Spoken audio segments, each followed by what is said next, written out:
وہ 14 برس کی تھی جب وہ اسکول سے آ رہی تھی کہ راستے میں ایک گاڑی میں موجود آدمی نے اسے بہت ہی برے انداز سے دیکھا کہ وہ گھر جاتے ساتھ بستہ رکھ کر رونے لگی۔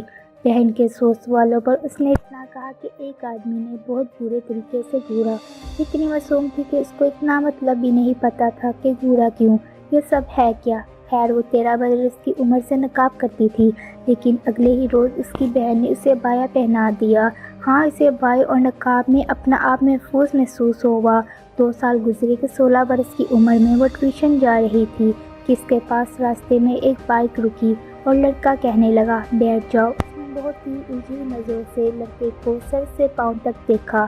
وہ اب تک معصوم تھی، اسے نہیں سمجھ آ رہا تھا یہ سب ہے کیا، یہ کیوں۔ خیر اس نے نظر انداز کر کے ٹیوشن جانا بہتر سمجھا۔ ٹیوشن دور تھا، لڑکے نے بائک تیزی سے گھما کر آگے جا کر روکی۔ اب آگے 2 راستے آتے تھے، ایک دائیں جانب جاتا تھا اور ایک بائیں۔ لڑکی نے دائیں جانب جانا تھا جہاں بہت سنسان سے میدان تھے۔ وہ بہت پریشان تھی، وہ محض 16 برس کی بچی سمجھ ہی نہیں پا رہی تھی کرے کیا۔ خیر اس نے دائیں جانب راستہ اختیار کر لیا۔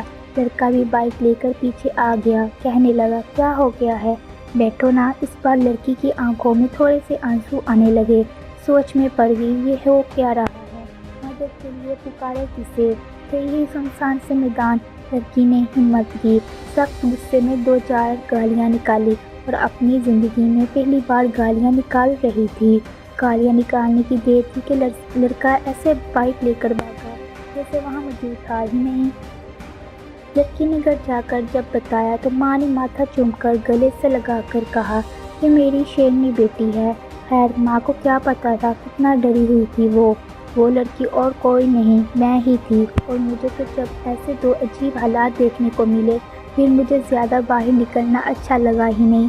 مجھے بروقت سمجھ آ گیا کہ میں کسی باشعور معاشرے میں نہیں بلکہ ایک جنگل میں ہوں جہاں پاگل جنسی ہوس کے بھوکے مارے پھر رہے ہیں اور یہاں اپنا دفاع خود کرنا ہے۔ کتنی ہی لڑکیاں ان کا سامنا ہوتا ہے، بیچاری بے بس کچھ نہیں بول پاتی۔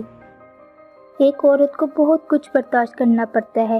کسی پبلک ٹرانسپورٹ میں سفر کریں گی، ڈرائیور نہا گھس سکے تو ہمیں گھورنے لگ جاتے ہیں، پاس سے گزرتے وقت گانا گانا، کمنٹ پاس کرنا، معنی خیز مسکراہٹ، تیسرے درجے کی انڈائریکٹ باتیں کر کے گزرنا، آنکھ مارنا، حتیٰ کہ پیچھا بھی کیا جاتا ہے۔ جب یہ ذہنی مریض بے باک ہو جاتے ہیں تب کہیں بھی چھوڑ کر چلے جاتے ہیں۔ سڑک پر کوئی عورت جا رہی ہو اسے اپنی پرسنل پراپرٹی سمجھ لیتے ہیں۔ یہ جنسی ہوس کے مارے اپنی گندی ذہنیت میں غرق ہو کر بھول گئے ہیں کہ اللہ دیکھ رہا ہے۔ جب بھی گھر سے باہر نکلے عورت کو بھی دماغی طور پر تیار ہونا چاہیے، کچھ بھی ہو سکتا ہے، 2 کی بجائے 4 آنکھیں ہونی چاہیے۔ ہمیشہ محتاط، اور عورت کو اتنا مضبوط ہونا چاہیے کہ ایسے غلیظوں کو تھپڑ مار سکیں۔